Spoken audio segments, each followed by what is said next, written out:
অপূর্ব সুন্দর শ্রী শ্রী রাম ঠাকুরের আশ্রম কলকাতার বুকে অবস্থিত এই দারুণ মন্দিরটাই আজ আমার গন্তব্য। পুরো আশ্রমটাই ঘুরে দেখাবো আজ তোমাদের, আর জেনে নেব কিভাবে সহজেই আসবে এখানে, কোথায় পার্কিং করবে, ভোগ প্রসাদের মূল্য কত, কোথা থেকে কিভাবে দীক্ষা নেবে, প্রতিদিন মন্দির খোলা ও বন্ধের সময় কখন, এখানে কি কোনো থাকার ব্যবস্থা আছে, সাথে থাকবে আরো অনেক খুঁটিনাটি তথ্য। চলো তাহলে ভিডিওটা একদম প্রথম থেকে শুরু করা যাক।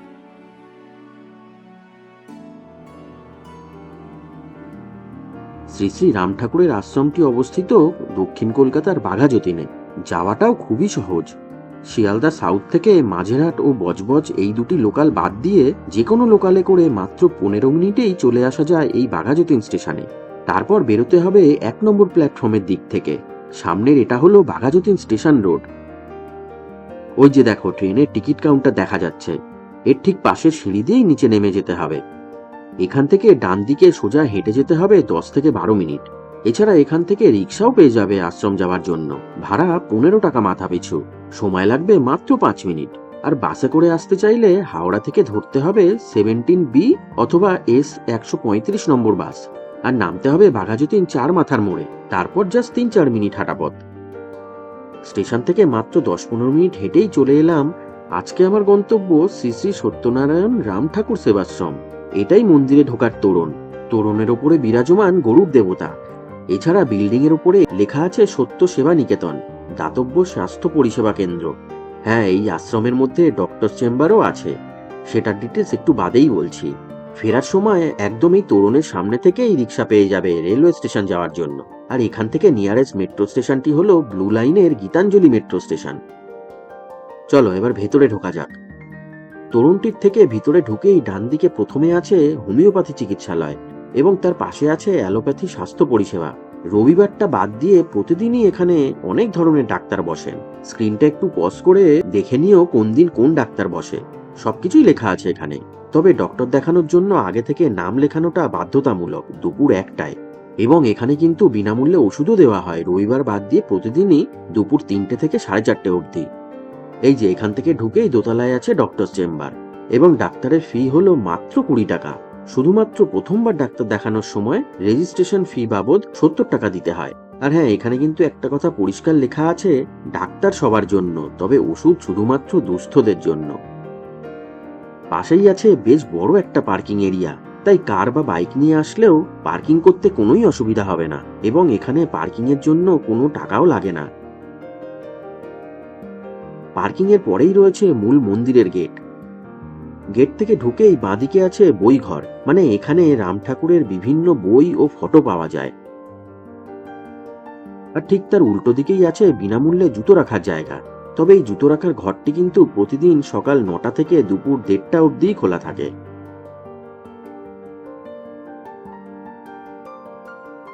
এবার এগিয়ে গেলেই সামনে দেখতে পাবে হেল্প ডেস্ক, মানে এই আশ্রম সম্পর্কে তোমাদের কোনো কোয়ারি থাকলে এই হেল্প ডেস্ক বা পাশে থাকা মন্দিরের এই অফিসে এসেও যোগাযোগ করতে পারো।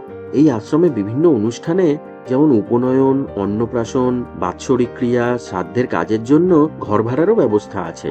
সেই জাতীয় কোনো দরকার হলে এই অফিসে এসে যোগাযোগ করতে হবে। এছাড়া আমি এখানকার কন্ট্যাক্ট নাম্বারটাও দিয়ে রাখলাম। এই অফিসটা খোলা থাকে প্রতিদিন সকাল 8:30 থেকে বেলা 12টা অবধি, আবার বিকেল 5:30 থেকে 7টা অবধি। পাশেই আছে টয়লেট আর হাত মুখ ধোয়ার জায়গা।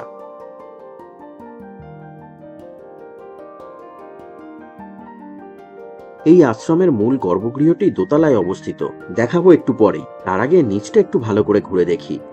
ওফ, কি সুন্দর দেখো নাট মন্দিরটি, বেশ বড় ও পরিষ্কার পরিচ্ছন্ন, অসাধারণ লাগছে দেখতে। এই নাট মন্দিরেই আছে একটি সুন্দর তুলসী মঞ্চ। মোটামুটি সন্ধেবেলার পুজোটা এখানেই করা হয়, তাই এখন চলছে পুজোর প্রস্তুতি। শ্রী শ্রী রাম ঠাকুরের দর্শন করাই তোমাদের। একটি বাঁধানো ফটো ফ্রেমেই পুজো করা হয় এখানে, অন্যান্য রাম ঠাকুরের আশ্রমের মতোই। ফটোর পিছনে দেখা যাচ্ছে তুলসী গাছ এবং সামনে রাখা আছে রাম ঠাকুরের পাদুকা জোড়া। আচ্ছা, বলা হয়নি এই মন্দির খোলা থাকে প্রতিদিন সকাল 6টা থেকে দুপুর 1টা অবধি, আবার বিকেল 5টা থেকে রাত 8টা অবধি। এবং এখানে পুজো দিতে চাইলে আসতে হবে সকাল 10টা থেকে 11টার মধ্যে। এছাড়া এখানে প্রতিদিন ভোগ প্রসাদ খাওয়ানোরও ব্যবস্থা আছে, সেটার ডিটেলস একটু বাদেই বলছি। নাট মন্দিরের পাশেই আছে ছোট্ট সুন্দর একটা শিব মন্দির। প্রতিদিনই এখানে পুজো করা হয় বাবা ভোলানাথকে। প্রতি সোমবার ও বিশেষ বিশেষ তিথিতে প্রচুর ভক্তগণ আসেন এখানে বাবার মাথায় জল ঢালতে। শ্রাদ্ধ, উপনয়ন, পরলৌকিক কাজের জন্য কেউ এখানে ঘর ভাড়া নিলে তার জন্য কিছু নিয়মাবলী দেওয়া আছে এখানে দেখলাম। দরকার হলে স্ক্রিনটা পজ করে একটু দেখে নিতে পারো। তুলসী মঞ্চের ঠিক সোজাসুজিই আছে রাম ঠাকুরের বিশ্রাম কক্ষ। শ্রী শ্রী রাম ঠাকুর ছিলেন 19 শতকের একজন হিন্দু ধর্মগুরু ও সাধক। 1860 সালে 2রা ফেব্রুয়ারি তিনি জন্মগ্রহণ করেন এবং তখন ওনার নাম রাখা হয় রামচন্দ্র চক্রবর্তী। পিতা তন্ত্রসাধক ছিলেন বলে রাম ঠাকুর বালক বয়স থেকেই রামায়ণ, মহাভারত ও পুরাণচর্যায় গভীর মনোযোগী হয়ে ওঠেন। এছাড়া রাম ঠাকুর গুরুর নির্দেশে পাহাড় মরুপথ পেরিয়ে গভীর অরণ্যের নিরালায় বহু বছর তপস্যা করেন এবং তপস্যারত মুনিদের সেবা পূজায় সময় কাটিয়ে তিনি অষ্টসিদ্ধি অর্জন করেন। তার কাছে জাতি, ধর্ম, বর্ণ, সূচি অসুচির কোনোই ভেদাভেদ ছিল না। সব ঘটনাই তিনি নিরপেক্ষ দৃষ্টিতে ব্যাখ্যা করে ভক্তদের বোঝাতেন এবং ধীরে ধীরে হয়ে ওঠেন হিন্দু ধর্মের একজন অতি শ্রদ্ধেয় ও জনপ্রিয় ধর্মগুরু। এবার এই লিস্টটা একটু দেখো। এখানে লেখা আছে সারা বছর কোন কোন সময় এই বাঘাযতীন রাম ঠাকুরের আশ্রমে উৎসব পালিত হয়, যেমন পয়লা বৈশাখ, অক্ষয় তৃতীয়া, গুরু পূর্ণিমা, দোল পূর্ণিমা ইত্যাদি। এছাড়া প্রতি বছর জানুয়ারি মাসের 6 তারিখ থেকে 9 তারিখ অবধি 4 দিন ব্যাপী এখানে বেশ বড় করে বাৎসরিক উৎসব পালিত হয়। অবশ্যই চেষ্টা করবেন তখন এখানে একবার আসার, খুবই ভালো লাগবে। অনেক দূর দূরান্ত থেকে বহু ভক্তগণ সেই সময় এখানে আসেন। আচ্ছা, আরও একবার বলে দিই, এখানে কার পার্কিং বা জুতো রাখার জন্য কিন্তু কোনো টাকা লাগে না এবং এখানে বিভিন্ন অনুষ্ঠানের জন্য ঘর ভাড়া দেওয়া হলেও রাত্রিবাস করার জন্য কিন্তু কোনো ব্যবস্থা নেই আপাতত। নানান অনুষ্ঠানের রুম বুকিংয়ের জন্য এখানে এসে অফিসে কন্ট্যাক্ট করার সময়টা তো দেখতেই পাচ্ছ এখানে লেখা আছে। আচ্ছা, এবার বলি ভোগ প্রসাদের কথা। এখানে প্রতিদিন ভোগ প্রসাদের মূল্য 50 টাকা করে। এছাড়া মাটির থালায় ও পার্সেল করে ভোগ প্রসাদ বাড়ি নিয়ে যেতে চাইলে সেক্ষেত্রে মূল্য পড়বে 200 টাকা। ভোগ খেতে চাইলে প্রতিদিন সকাল 8:30 থেকে 10টার মধ্যে এসে এখান থেকে কুপন কালেক্ট করতে হবে এবং ভোগ খাওয়ানোর সময় হলো দুপুর 12টা থেকে 12:30টার মধ্যে এবং এখানে চেয়ার টেবিলে বসিয়েই সবাইকে ভোগ প্রসাদ খাওয়ানো হয়। সামনে এখানে আছে ভোগ খাওয়ানোর ঘর এবং খাওয়া হয়ে গেলে ঠিক এর উল্টো দিকেই আছে হাত ধোয়ার জায়গা, যেমনটা একটু আগেই দেখিয়েছি। চলো সিঁড়ি দিয়ে উঠে এবার মূল গর্ভগৃহটা দেখে আসি।